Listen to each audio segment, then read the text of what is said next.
Di video kali ini kami akan menjelaskan tentang materi pasar. Kalian tahu gak sih, pasar itu banyak variasi dan jenisnya. Tapi sebelum kita ke situ, mari kita mulai dari penjelasannya. Kalau kalian sering pergi ke pasar atau belanja online, kalian sebenarnya sudah menjadi bagian dari kegiatan pasar loh. Jadi, siap belajar dengan cara yang seru. Yuk langsung kita mulai.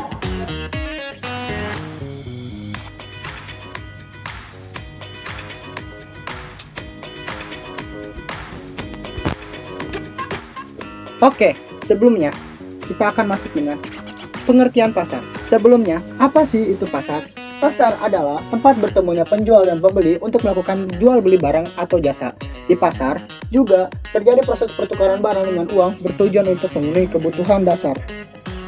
Saat ini, pasar tidak hanya berupa fisik seperti pasar tradisional atau supermarket.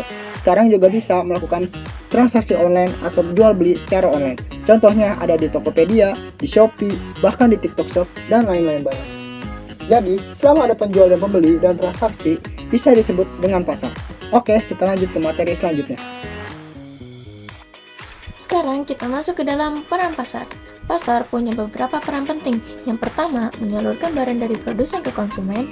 Yang kedua, menentukan harga barang melalui permintaan dan penawaran. Yang ketiga, menjadi tempat mencari penghasilan bagi para pedagang. Yang keempat, membantu masyarakat untuk memenuhi kebutuhan sehari-hari. Tanpa pasar, akan sulit bagi masyarakat untuk mendapatkan barang yang mereka butuhkan. Sekarang kita bahas macam-macam pasar berdasarkan wujudnya. Yang pertama ada pasar konkret. Pasar konkret adalah pasar yang bisa kita lihat secara langsung dan memiliki tempat fisik. Contohnya seperti pasar tradisional yang ada di daerah kita.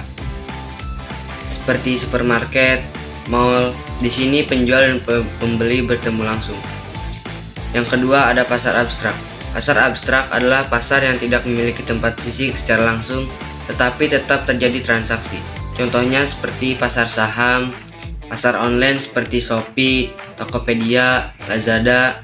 Walaupun tidak bertemu langsung, transaksi tetap berjalan melalui sistem atau internet. Sekarang kita lihat macam pasar berdasarkan waktu kegiatannya. Jadi, pasar juga bisa dibedakan dari seberapa sering pasar tersebut diadakan atau dibuka untuk masyarakat. Yang pertama, pasar harian. Pasar harian adalah pasar yang buka setiap hari dan biasanya menjadi tempat masyarakat memenuhi kebutuhan sehari-hari.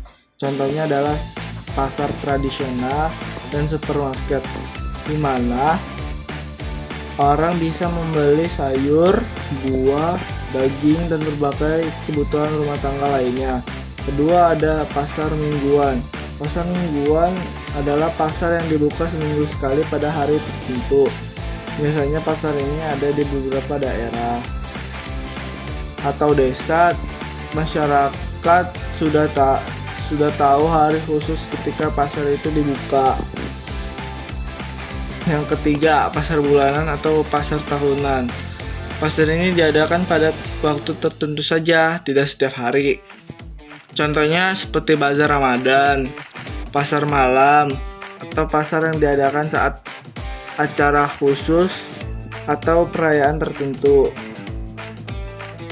Sekarang, mari kita ke bentuk-bentuk pasar. Daripada kalian penasaran, mari kita langsung saja. Bentuk pasar pertama yaitu pasar tradisional. Pasar tradisional ini adalah pasar yang biasanya terdapat tawar-menawar antara penjual dan pembeli. Contohnya seperti pasar sayur, pasar ikan, atau pasar daerah yang ada di setiap kota. Di pasar tradisional, kita bisa membeli sebagian kebutuhan seperti sayur, buah, ikan, dan bahan makanan lainnya. Bentuk pasar yang kedua, yaitu pasar modern. Dibanding dari pasar tradisional, pasar modern ini adalah pasar yang harga barangnya sudah ditetapkan. Kita tidak bisa menawar-nawar lagi guys. Dan biasanya lebih tertata rapi daripada pasar tradisional. Contohnya seperti supermarket, minimarket, ataupun mal-mal besar. Di tempat ini biasanya tidak ada tawar-menawar sama sekali. karena harganya sudah tercantum di label barang. Ya, sayang sekali ya guys. Tapi udah mulai pegel nih saya. Mari kita lanjut ke teman saya untuk menjelaskan bentuk pasar yang ketiga. Yang ketiga ada pasar online. Pasar online adalah pasar yang transaksinya dilakukan melalui internet menggunakan handphone atau komputer. Contohnya seperti aplikasi Shopee, Tokopedia, atau Lazada. Di pasar online, pembeli bisa membeli barang tanpa harus datang langsung ke toko. Dari penjelasan tadi dapat disimpulkan bahwa pasar adalah tempat bertemunya penjual dan pembeli untuk melakukan kegiatan jual beli barang dan jasa. Pasar memiliki peran yang sangat penting dalam kegiatan ekonomi karena pasar membantu menyalurkan barang dari produsen ke konsumen, menentukan harga, serta membantu masyarakat memenuhi kebutuhan sehari-hari. Pasar juga memiliki berbagai macam jenis, seperti pasar konkret, pasar abstrak, serta dapat dibedakan berdasarkan waktu kegiatannya.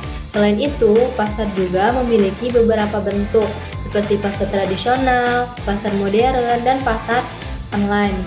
Dengan adanya pasar, kegiatan ekonomi dalam masyarakat dapat berjalan dengan lebih mudah dan lancar. Dari video ini, semoga bisa membantu kalian untuk memahami tentang pasar dengan cara yang lebih seru. Terima kasih.